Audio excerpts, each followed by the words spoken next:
శ్రీ గురుభ్యో నమ. ఓం నమో భగవతే వాసుదేవాయ. భగవద్గీత 17వ అధ్యాయం శ్రద్ధాత్రయ విభాగ యోగము నుండి వేళ మనం 2వ శ్లోకాన్ని పరిశీలన చేసుకుందాం. భగవానులు ఏం చెబుతూ ఉన్నారు, అర్జునుల యొక్క ప్రశ్నకి సమాధానం అని. త్రివిధా భవతి శ్రద్ధ దేహినాం సా స్వభావజ సాత్వికీ రాజసీ చైవ తామసీ చేతి తాం శృణు.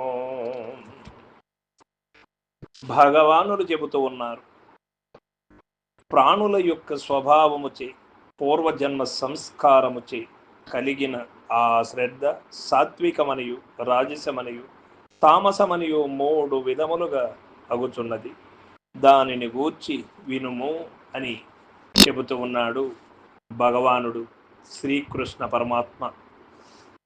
సా స్వభావజ అని చెప్పుట వలన పూర్వజన్మ సంస్కారము వలన జన్మాంతర వాసన ప్రాబల్యము వలన అట్టి శ్రద్ధ వారి యందు స్వభావముగానే జనించునని భావము ఇక్కడ మనకు తెలియబడుతూ ఉంది. అందుచేత ఏ మానవుడైనా అవసాన దశ అనగా ఈ శరీరాన్ని వదిలేదే అవసాన దశ. అయితే శరీరాన్ని వదలడం 100 సంవత్సరములు పూర్తయిన తర్వాత శరీరాన్ని వదలాలా అనేసి ఏమైనా మనకు ఒక గ్యారంటీ కార్డు ఉన్నదా అంటే లేదు. ఎప్పుడైనా వెళ్ళవచ్చు. ఎన్ని సంవత్సరాలు జీవించాలి అని లేదు. 100 సంవత్సరాలు పూర్తి అవ్వాలా అని లేదు. అందుచేత మానవుడు బాల్యములోనే గురు కరుణ పొంది శాస్త్రీయ ధర్మములను అనుసరించి శ్రద్ధ భక్తులు కలిగి శరణాగతుడై జీవిస్తూ ఉండాలి.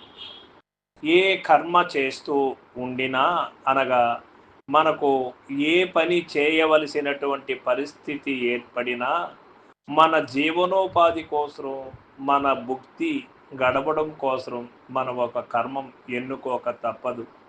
ఆ పనిని చిత్తశుద్ధితో దైవార్పణ భావముతో నిర్వర్తిస్తూ పరమాత్మ ఒక కారణ మనము కార్యనిమిత్తమై ఉన్నవాళ్ళం అని కారణము పరమాత్మని ఈ కార్యము ఒక పనిముట్టు వలి మనం చేస్తూ ఉన్నాము అనే భావన కలిగి, అది గురువు కావచ్చు, లేదు వారు ఎంచుకున్నటువంటి దైవం కావచ్చు, లేదు వారు ఎంచుకున్నటువంటి పెద్దలు కావచ్చు, వారి పట్ల శరణాగతి భావముతో ఎవరైతే ఉంటారో వారి ధన్యులు అని మనకిక్కడ తెలియబడుతూ ఉంది. అయితే ఆ శ్రద్ధ ఎన్ని రకాలున్నది, శ్రద్ధ ఎన్ని విధములు, అవి ఏవి అన్నప్పుడు 3 విధములుగా శ్రద్ధ ఉంటుంది.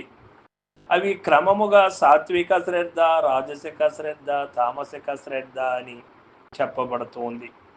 అట్టి శ్రద్ధ జీవులకు ఎట్లు జనించును అంటే స్వభావముగాని అనగా జన్మాంతర సంస్కార ప్రాబల్యము వలన లేక ఇహ జన్మ ప్రయత్నాది చేయమున సహజముగానే అది జనించునని భావము తెలియబడుతుంది. మానవులు కొంతమంది ఈ శ్లోకాన్ని ప్రారాబ్ధము వలన నాకు వచ్చినటువంటి ఈ ఆలోచనలన్నీ కూడా ప్రారాబ్ధమే, అందుకే నాకు సత్కర్మలు ఏమి చేయలేకుండా పోతూ ఉన్నాను, నాకు సంపదలు లేకుండా పోతూ ఉన్నవి, నేను గొప్ప కులములో పుట్టలేకపోయాను, ఇట్లా మాదిరి అనుకుంటూ ఉంటారు. కానీ అది కాదు. మానవుడు తన యొక్క ప్రయత్నాతిశయము వలన, సజ్జనుల సాంగత్యము వలన, సత్సాంగత్యము వలన ఈ ఆజన్మ సంస్కారములను కూడా రూపమాపుకొని ఈ జన్మములోనే కడతేరడానికి మార్గము ఉన్నది అని ఇక్కడ మనకు తెలియబడుతూ ఉన్నది. సర్వం సద్గురు పాదార్పణమస్తు. జయ గురుదేవ.